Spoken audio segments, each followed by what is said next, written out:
higher fruit and vegetable consumption was found to be positively associated with muscle power in adolescents, but that's not who really needs it. What about the consumption of fruit and vegetables and risk of frailty in the elderly? Higher fruit and vegetable consumption was associated with lower frailty as well, in a dose-response manner, meaning more fruit, less frailty, and more vegetables too. But these were all observational studies, which can't alone prove cause and effect. What happens when you put foods to the test?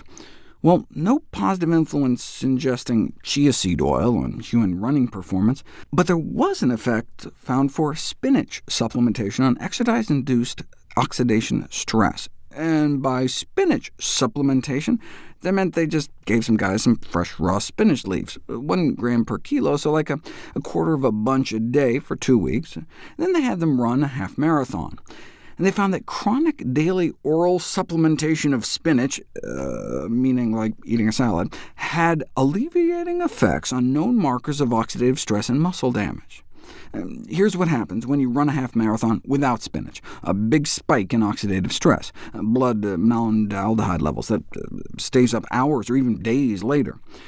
In the spinach group, the before and after 2 weeks of spinach doesn't seem to make much of a difference, but put the body under pressure, and then you can really see the difference. Your body is better able to deal with the stress. And if you look at the resulting muscle damage, as measured by creatine kinase leakage from your muscles, that's an enzyme that should be in your muscles, not leaking out into your blood, you start out at about 100 and go up to 200 after the half marathon right after, and 2 hours later.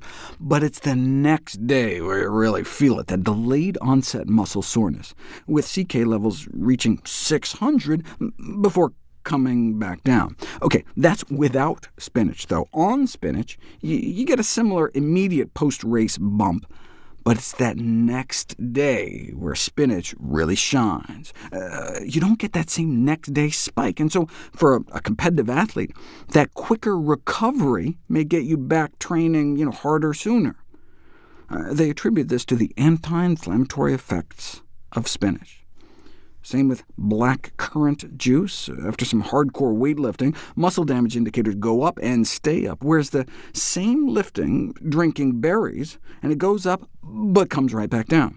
But these were just measures of a biomarker of muscle soreness. What about actual soreness? If you look at the effects of tart cherry juice on recovery following prolonged intermittent sprints in soccer players, you see the same kind of reduction in biomarkers of inflammation, but more importantly, less resulting muscle soreness. Here's the soreness reported in the days afterwards in the placebo group, only about half in the cherry group.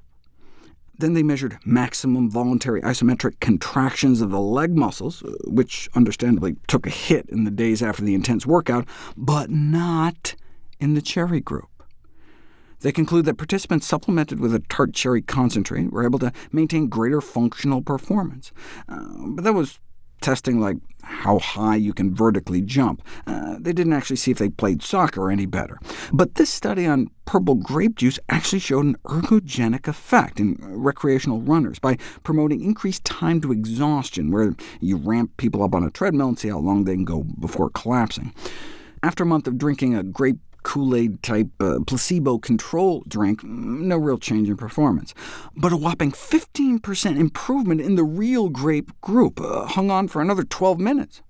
They used juice so they could make a matched placebo-controlled drink, but you can buy Concord grapes fresh, or tart cherries fresh, frozen, or water-packed in a can. I mix them with oatmeal, cocoa, and mint leaves for a chocolate-covered cherry-type sensation. You may want to try that for a few days before participating in your next big sporting event.